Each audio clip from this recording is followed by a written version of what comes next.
ফজরের 2 রাকাত সুন্নতের পরে ফরজের আগে জমজমের পানিতে একটি আমল করুন, সকল সমস্যার সমাধান হবে ইনশাআল্লাহ। আপনার রোগ ভালো হবে, আপনার অভাব দূর হবে, আপনার জীবনের সকল দুশ্চিন্তা দূর হবে। শুধু তাই নয়, আপনার ঘরের ভিতরে আল্লাহ পাক রব্বুল আলামিন বরকত দিবেন এবং ঘরে যারা অবাধ্য আছে তারা বাধ্য হয়ে যাবে। একটি মাত্র আমল, খুবই পাওয়ারফুল একটা আমল। আপনি যদি ফজরে 2 রাকাত সুন্নতের পরে ফরজের আগে আমলটা করতে পারেন, এই সময়টা হচ্ছে খুবই গুরুত্বপূর্ণ সময়। এই সময় দোয়া করলে আল্লাহ তাআলা দোয়া কবুল করেন। কেননা নবী সাল্লাল্লাহু আলাইহি ওয়াসাল্লাম জানিয়ে দিয়েছেন তিরমিজি শরীফের হাদিস, আদ-দুআউ লা ইউরাদ্দু বাইনাল আযানি ওয়াল ইকামা, আযান এবং ইকামতের মাঝখানে দোয়া করলে সেই দোয়া আল্লাহ তাআলা ফিরিয়ে দেন না।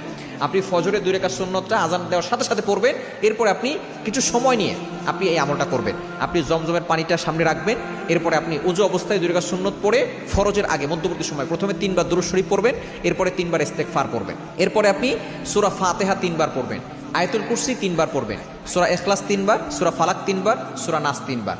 এটা পড়ে আপনি পানিতে ফু দিবেন।